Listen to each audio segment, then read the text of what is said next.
대통령 별의 순간 대운 찾는 법 30편. 세 번째 단계의 문은 자존심, self-respect, pride. 이 단계에서는 우리가 곧잘 말하는 자존심입니다. 자존심은 스스로 자자에 높을 존자, 마음심자를 씁니다. 이는 스스로 자기 자신을 높이는 마음이라는 뜻입니다. 태어나서 가정환경이 유복했던 오늘날 청소년들은 이런 자기 존중감이 너무 높아 대부분 공주병, 왕자병을 앓으면서 한평생을 살게 됩니다. 진정한 왕은 이 세상에는 존재하지 않습니다. 가짜 왕들만이 항상 판을 치고 있습니다. 우리가 역사 속에서 배웠던 나폴레옹 황제나 알렉산더 대왕 같은 사람을 우리는 역사책에서 가장 위대한 왕이라고 배웠습니다. 사실은 그렇지 않습니다. 어느 면에서는 저 디오게네스라는 거지 철익네의 말처럼 그들은 가장 불쌍하고 어리석은 거지 같은 사람들인지도 모릅니다.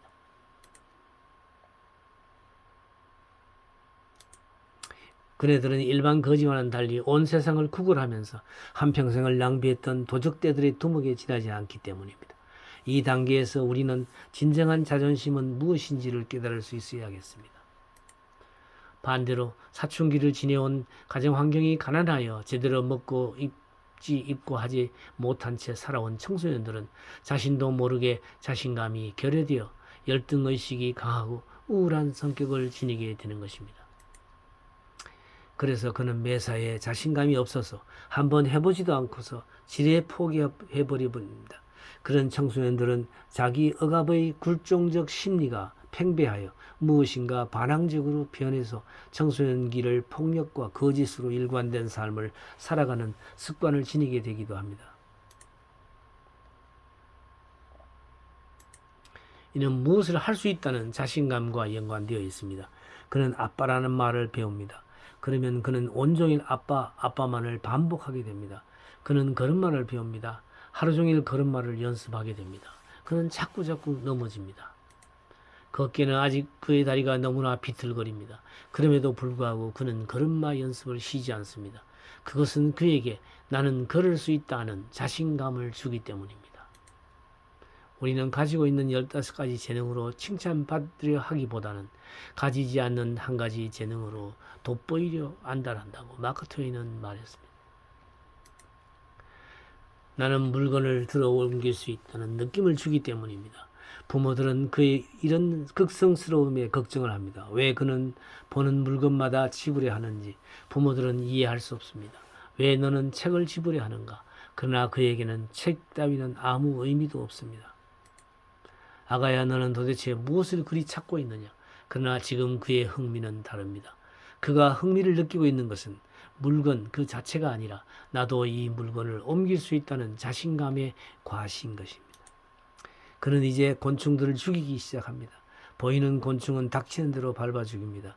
그는 지금 그 자신을 즐기고 있습니다. 나도 무엇인가를 할 수 있다는 그 뭐뭐하는 행위를 즐기고 있는 것입니다.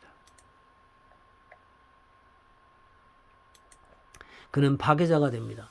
탁상시계를 보게 되면 그는 그것을 열어볼 것입니다. 그 내부에 무엇이 있는지 궁금하기 때문입니다. 그는 이제 탐험가가 됩니다.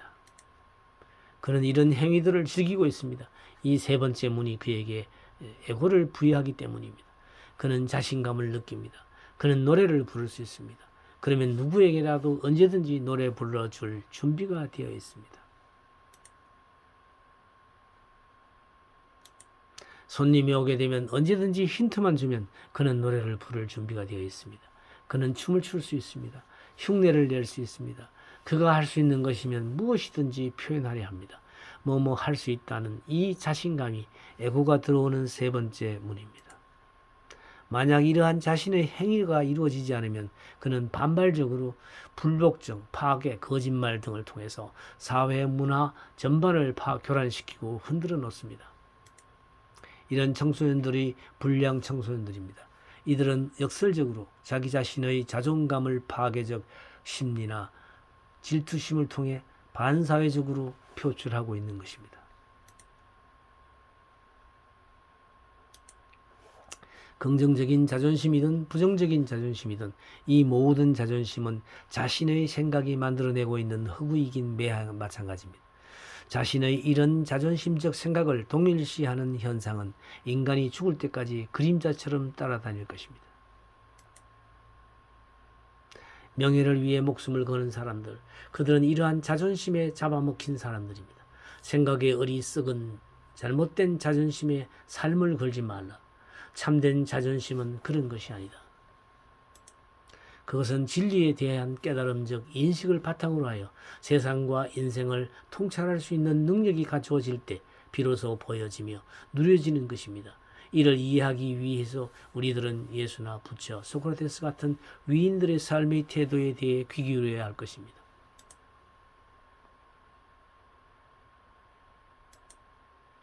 진리에 바탕한 그들의 삶의 모습은 진정한 자존심이 무엇인지를 한 생애를 통해서 몸으로 보여주고 갔던 사람들입니다. 진정한 자존심은 그런 것입니다.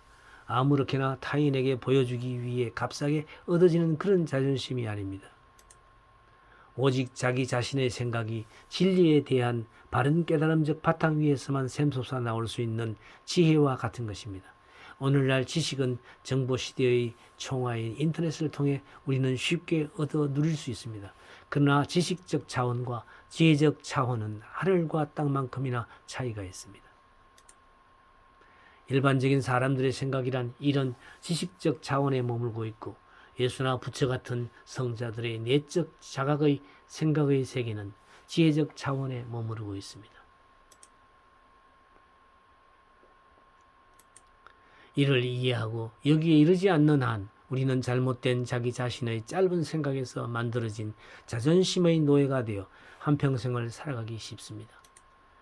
자신의 짧은 공부에서 연유한 생각, 철학, 종교, 문화 같은 단편적 인터넷 지식의 수준에 머무르지 말고 어떻게 하면 지혜적 차원으로의 도약이 가능한지를 성자들을 통해 배우고 추구하고 구도적 자세가 절대적으로 필요한 시대라고 생각합니다.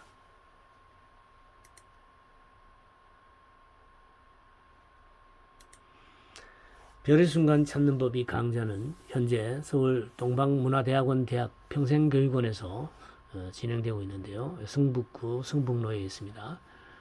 등록 기간은 1년 과정으로서 1학기는 3월과 4월에 접수를 받고요. 여기 전화번호와 메일로 접수하면 되겠습니다. 8월과 9월에 접수를 받고 있습니다. 관심 있는 많은 분들의 참여를 바랍니다.